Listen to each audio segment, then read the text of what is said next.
Good morning, everyone. We are still within the octave of Christmas, even though it's New Year's Eve, because Christmas Day was on Monday. It's a very convenient time to celebrate the last Mass of calendar 2023.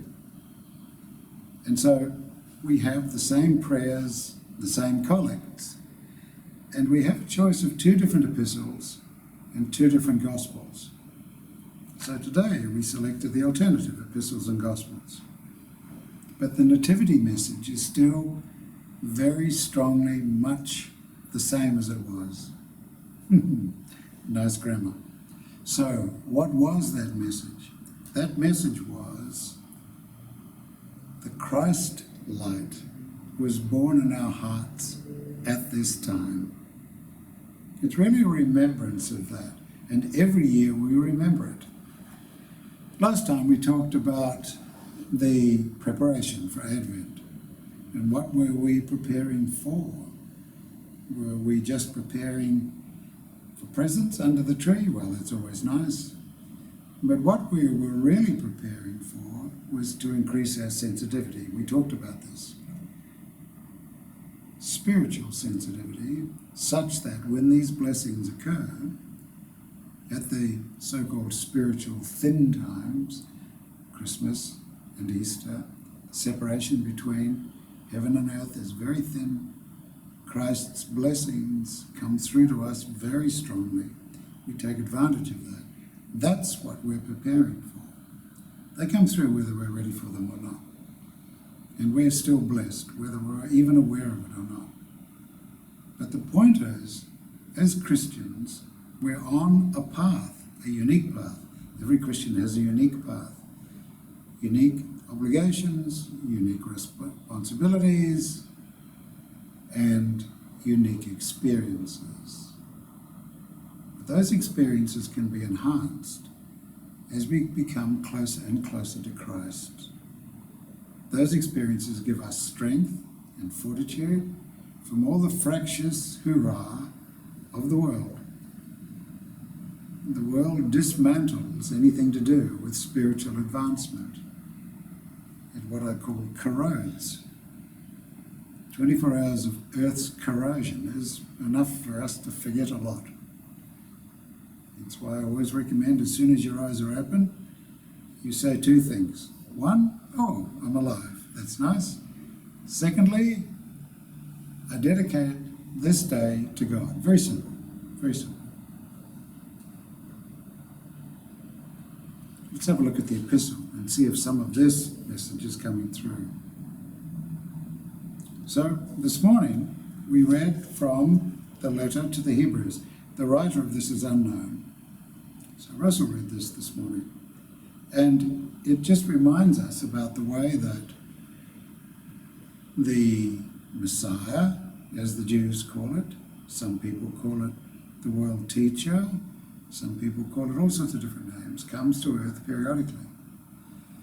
But he or she doesn't come to earth suddenly in the middle of everything unannounced. So, as it says in this particular reading, sundry times God, who at sundry times and in diverse manners spake in times past to the fathers, hath in these last days spoken to us by his Son. So in the New Testament, Jesus always talks about signs and wonders. He says to the people, I'm paraphrasing, you people are very fond of signs and wonders, and I'm quite happy to do it. What are these signs and wonders? Healing and miracles. These signs and wonders. They sort of wake the people up. For someone of Jesus' mission, coming into the world with the Christ and trying to raise everybody's awareness and consciousness. What is he going to do? Rabbits out of hats? Everybody gets a bit sick of that. Maybe some sort of fancy lights at night or whatever. Yeah, it's amazing how quickly people get used to amazing things. What about something that means something to them? What about if they've had an ache or a pain for a long time? What about healing? That has a profound effect on people. And I think that's why he chose that as his particular signs and wonders. And so, in this epistle to the Hebrews, it's reminding the readers that's the way God operates. And it also indicates how the Son of Man operates. The Son of Man, the Christ, operates in association with the Father and galvanizes everything, brings to life everything, brings to light everything the Father has created. And the Gospel, which was read this morning, this is the first chapter of the Gospel of St. John, the one that's often read at Christmas, perhaps the one that people often think of when they think of Christmas time, and they think of what was the Bible reading that they most remember. They might remember this: in the beginning was the Word, and the Word was with God, and the Word was God. And this Word was the light of Christ coming into the world, and the world comprehendeth it not. But Christ brought that light into the world such that everyone could expand with that light if they wanted to, if they chose to. And the rest of the reading goes on about John. John made a big splash. First and last pun today. You might not be that lucky. So, by the River Jordan, and everyone said, "Are you the Messiah?" People keep talking about the Messiah. No, I'm not the Messiah. I'm here to wake you up. And how am I going to wake you up? In the way that all prophets coming out of the desert have been waking you people up for the last 5,000 years.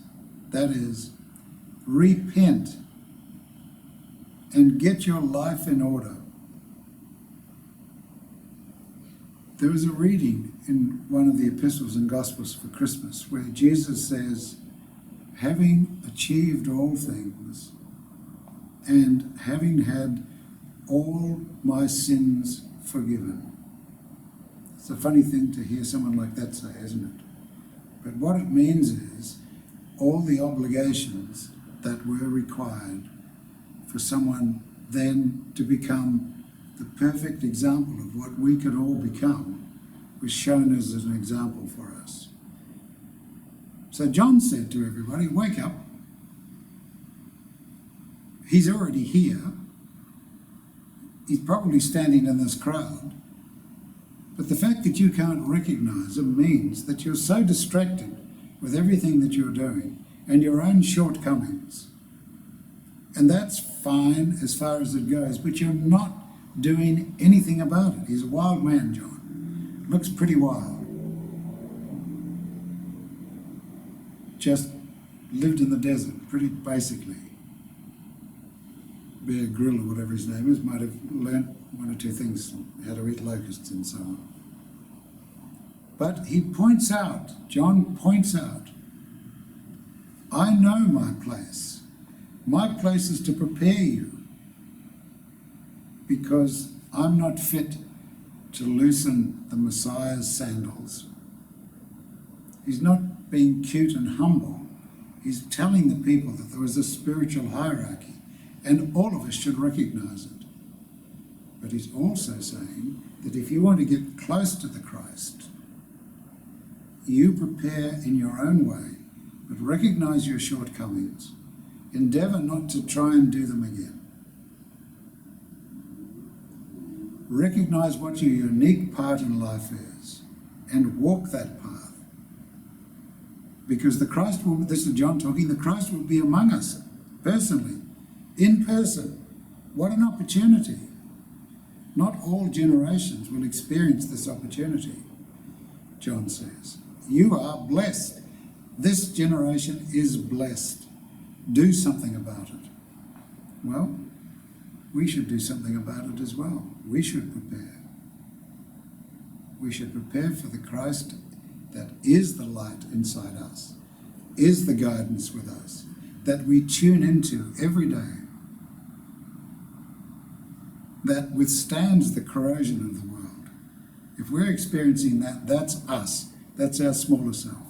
We retune every morning. Every morning we ask for Christ's blessing on our endeavours. We recognise we want to get closer and closer to the Christ. And we want to show in our lives what that means to everyone who comes into our lives. So Christmas, we have presents. Children enjoy it. In a way, we're trying to just sort of remind the children that yes, there are presents. And when you're a little bit older and you're able to understand more, we'll explain more what the presents really are. We should be aware of this as parents. Each Christmas doesn't have to get more and more amazingly, fantastically bigger and bigger presents. Just this present, giving of the present, is just to wake the child up. Special time. Yes, absolutely. Are you excited? Absolutely. Wonderful. Now you're in this state. Hear why this is the time that it is. It's the time of Christ. This is an opportunity we have with our children. So enjoy New Year's Eve. Make some resolutions. Not too many. Short list. Maybe one. Just one. Maybe one resolution like, every day when I wake up, I'll say, I dedicate this day to Christ. And I hope your next calendar year, 2024, brings you all wonderful things, especially the light of Christ in your life, ever stronger, ever more tangibly, and allows you to be ever more purposeful in the path that's been chosen for you.